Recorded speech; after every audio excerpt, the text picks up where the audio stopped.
Hey beautiful people, welcome back to my channel. My name is Kim. If you're new, welcome. And if you're a current subscriber, thank you for subscribing. I really appreciate you. And if you haven't subscribed already, please hit that subscribe button. And it's not going to cost you anything. I'm not going to show up at your door because you hit subscribe. Anyways, hit the like button at the end of the video because it helps circulate my videos. Okay, so today is day 3 of me completely going off opiates, throwing them out. No, not really, not throwing them out, but like out of my life. Okay, so the story goes, my last video, it was day 3 of opiate withdrawal. It was horrific. It was painful. I'm sorry if there's a glare. I got a new light, and I'm sorry if there's a glare on my glasses. It was very, very, very painful, disgusting.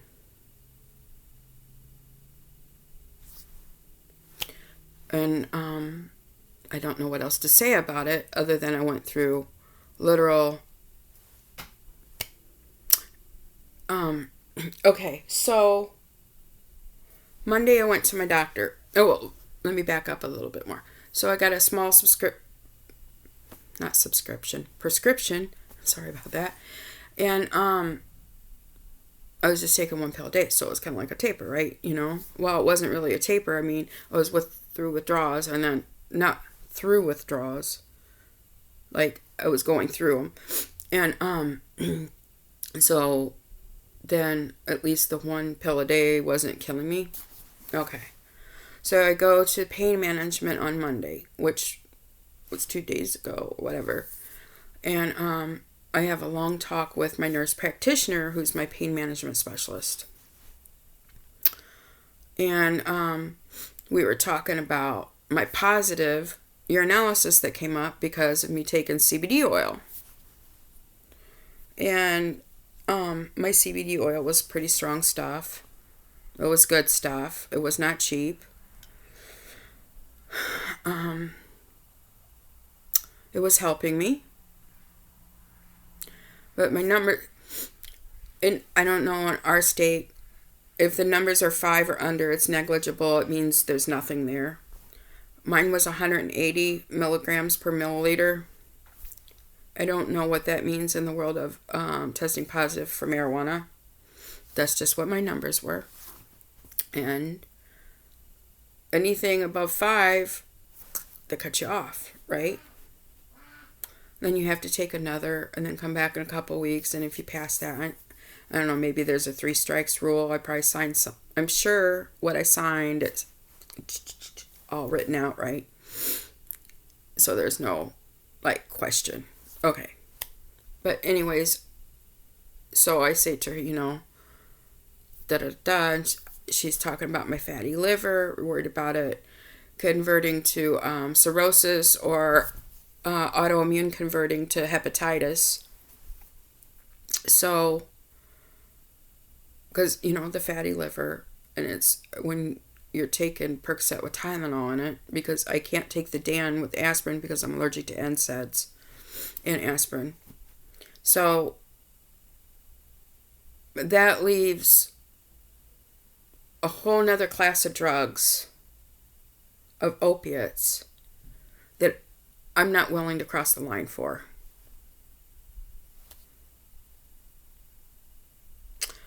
I was on fentanyl patches a long time ago, and I used to have night sweats, and I OD'd a couple of times. Didn't die, wasn't unconscious, I just knew what was happening. And one time I was in the cold shower for an hour because trying to get, you know, come out of it. If there was Narcan then, it wasn't for us people. Okay. So I had to come off fentanyl patches. You know, they tried me on morphine. They tried me on long-acting morphine. They tried me on this. They tried me on that. And to be honest with you, I used to take Darvocet. And it was the lesser of all evils, of course. It had Tylenol in it. But for an opiate type drug, it worked on my body better. Better than a 10 milligram Percocet. One pill, 1-to-1, it worked better. So it just says my system's completely different than most people's. But like, I'm not trying to be getting on Dilaudid or more, any of those like hard, like high Oxycontin, none of that. So it was time to come off. So she's like, okay, you need to be on the CBD oil. Keep taking. I take Moringa capsules.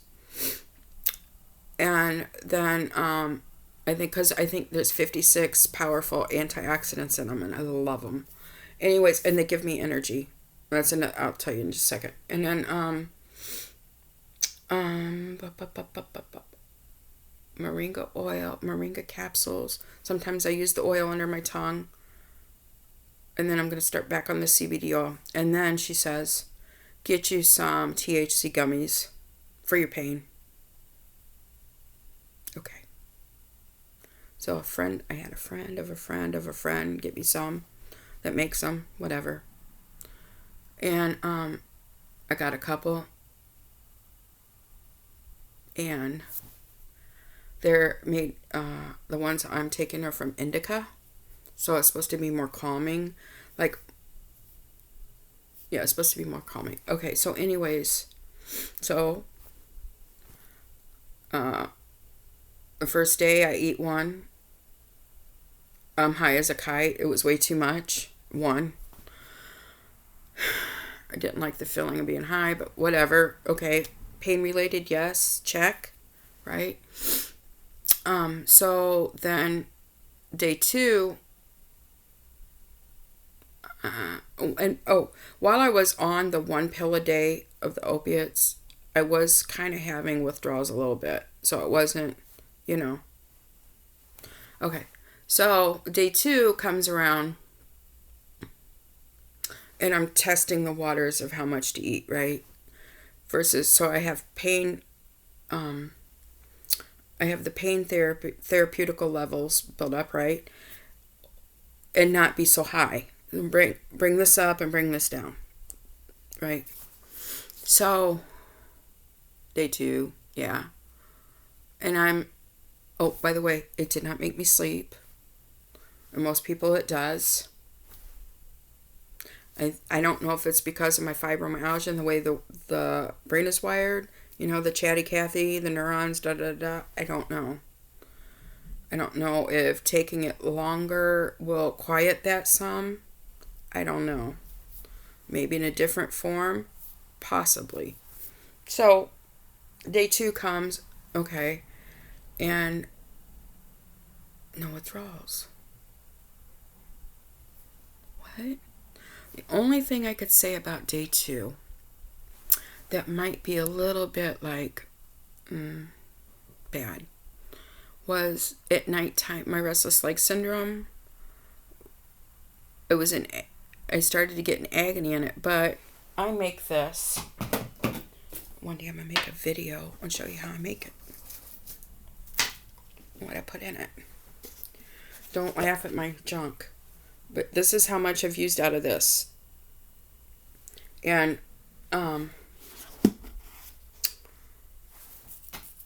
anyways, I would rub it on my thighs and my forearms real good. And then I had no more pain. Okay. That happened night 1 and night 2. Okay. So today comes day 3. I got out of bed. I felt like a Mack truck had hit me. Along with getting beat by a baseball bat at the same time. And maybe having a pit bull attack me. All together. And I go out in the living room. My sister's in the living room. And I'm like, okay, so my knee was hurting really bad. It felt like somebody's taking a red hot poker thing from the fireplace and just slamming it into my knee. And then a knife on the other side. My back was hurting. My neck was hurting. I hurt all over. I had my sister rub my neck and my shoulders down with my pain balm, or pain salve, whatever you want to call it. And I guess it's not a balm because it's not hard enough, so it's a salve. Gotcha. Okay. So then I look at her and I'm like, listen, I'm trying to figure out how much of this little gummy I'm going to eat. Each gummy has about, I think it's 10 milligrams of THC in it, which I guess to a heavy smoker is nothing. I don't smoke. I haven't smoked, right? So I look at my sister. I'm like, I think today is a whole gummy day. Not part of it, the whole thing. The washer's spinning. Sorry. Anyways, so I took it and I came back in my room and I laid down. Didn't take any Tylenol. Didn't take any Benadryl. Didn't take any gabapentin. And didn't take a muscle relaxer. So an hour later, I get up to go to the bathroom and I'm like,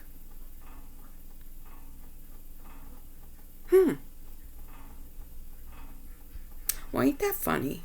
I feel no pain. Nothing. Zero. No pain. And I wasn't high as a kite either. I'm like, my body must be getting used to it a little bit, right? So the day goes on. I go somewhere with my sister. I rarely leave the house except for to go to my doctor's appointments and on my paydays to go out and pay my bills and go shopping. That's usually when you see me leave the house, because I was just in constant pain.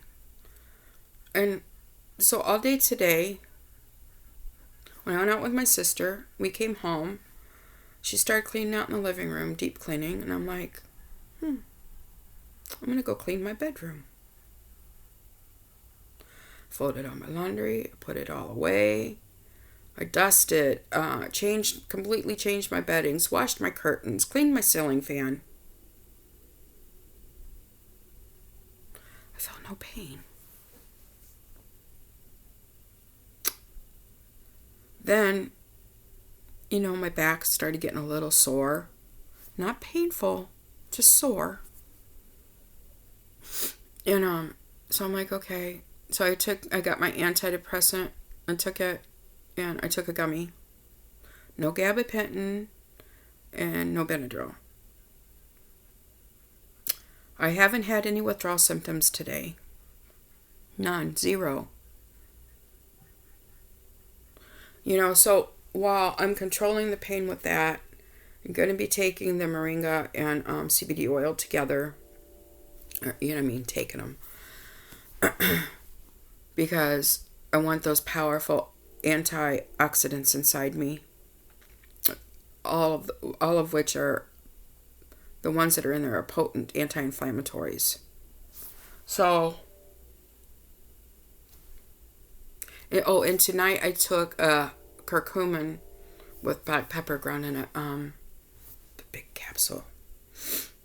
And today I took my vitamin D.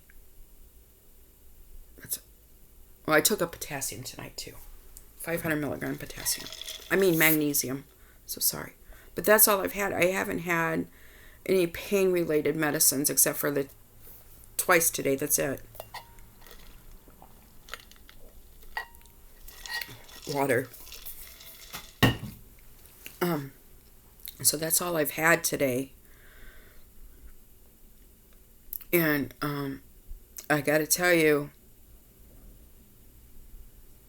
they say that you just veg out on the indica. I know that I'm calmer. And I do feel like my body feels relaxed, as if like I had taken a muscle relaxer, a good one that I hadn't taken in a long time, because you know how they stop working on you. And I just feel, And I'm wondering, because the research I've done, because of the longevity the timeline that I've been on opiates, it said it could take years for my brain to be rewired again. I'm not scared for myself because I wasn't psychologically attached to the opiates. I could give a shit less. The thing is, like, I needed something for my pain. You go to the doctor, they write you a prescription, right? And the thing is, like, I've barely went up in dosage since I started. So it's, look, I mean, there's different medicines I was on. In the 90s and 80s, all there was Tylenol 3 and Tylenol 4. And they gave you Tylox, it was called. It's probably Tylenol with codeine, but a lot. Okay, because Tylenol 3 and Tylenol 4 are Tylenol with codeine. And the Tylox. I had that a lot after my surgeries. Okay, so that's what was around. And then it was the Darvocet, morphine. What's the one drug? I had it when I had my daughter. They gave it to me in the IV for my pain. I don't remember. It's not Dilaudid. It's another one. It starts with a D. But anyways, like, that's all the drugs there were until come along Vicodin, and Percocet. So, or Roxy's, or whatever they're called in your part of the woods, whatever. So, I haven't really been, like, on strong, potent ones. And I'm glad that I didn't, because had I been, like, on OxyContin, maybe we might be talking a different story. I don't know. Maybe today I'd be sitting before you a heroin abuser. I don't know.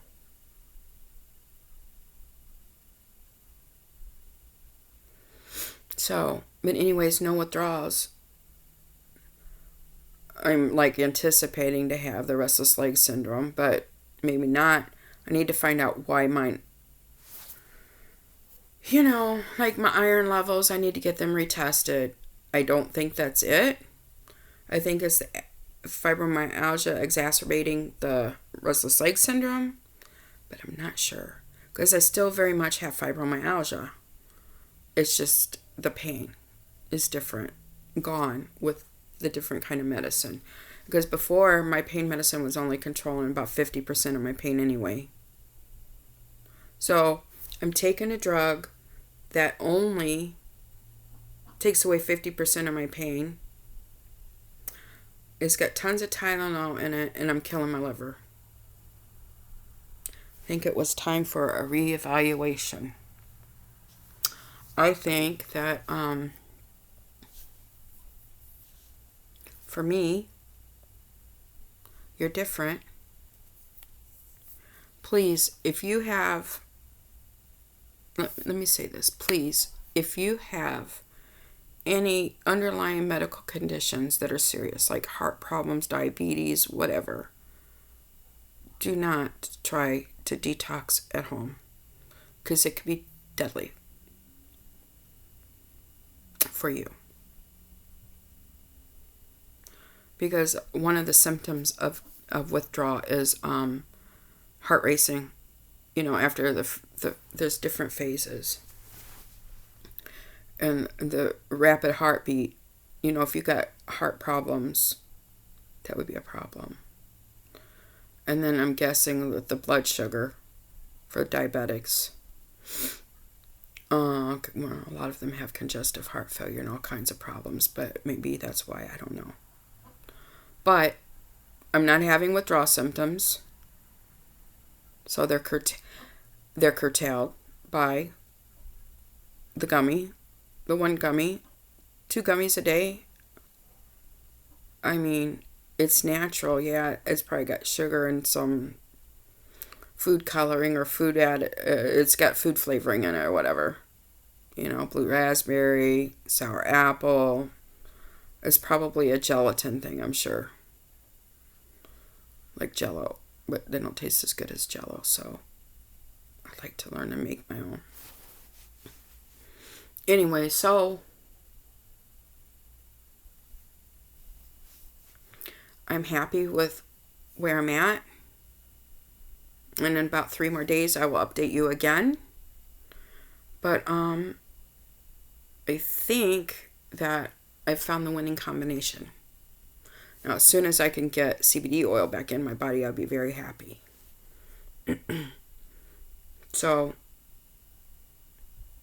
maybe, I've got to figure this out because rain season's coming, the spring. And my nurse practitioner said that if this wasn't controlling my pain, to get, my urine cleaned out and then come back, and then I could get, take a test and then get back on my meds. So I always have that option. But I think for now, I've found like a combination of things. And so I'm excited about that. The Moringa. I was going to tell you. It gave me energy. What? Somebody with severe chronic fatigue. What? Yeah, it gave me energy. Every time I take the oil, I get it right away. So I'm going to start the Moringa capsule is just supposed to take twice a day. So I'm going to take one first thing in the morning and then one like early afternoon, like, 11 o'clock or something, maybe noon, no later. And then see how that goes. Because I haven't had energy. I haven't had real energy since before I got mono in high school. So once the Epstein-Barr become active in my body, I had no energy. I was tired all the time. In order to get energy, back then, you take speed or, and then it moved into like ephedra stuff, Well, now they don't have that on the market. And the stuff I can't take it because of my heart anyway. I have a condition called presmental angina, where basically I got spasmodic arteries and they go like this. When I get stressed, they go like this. When I get overtired, like from working around the, outside or whatever, they get like that. So I have to take isosorbide mononitrates twice a day now. And that keeps the arteries open. So that's a good thing. But I don't even know what I was talking about when I went off on that. Guess it doesn't matter anymore. So, I'm happy with the way things are. I will update you again in about 3 or 4 days. And I'm working on getting a good video going besides my updates, okay? Alright, so I appreciate you watching. If you got to the end of this, you're a champ. And thank you very, very much. Just remember, please hit that subscribe button and mash that like button. Okay? And until next time, stay well, my friends.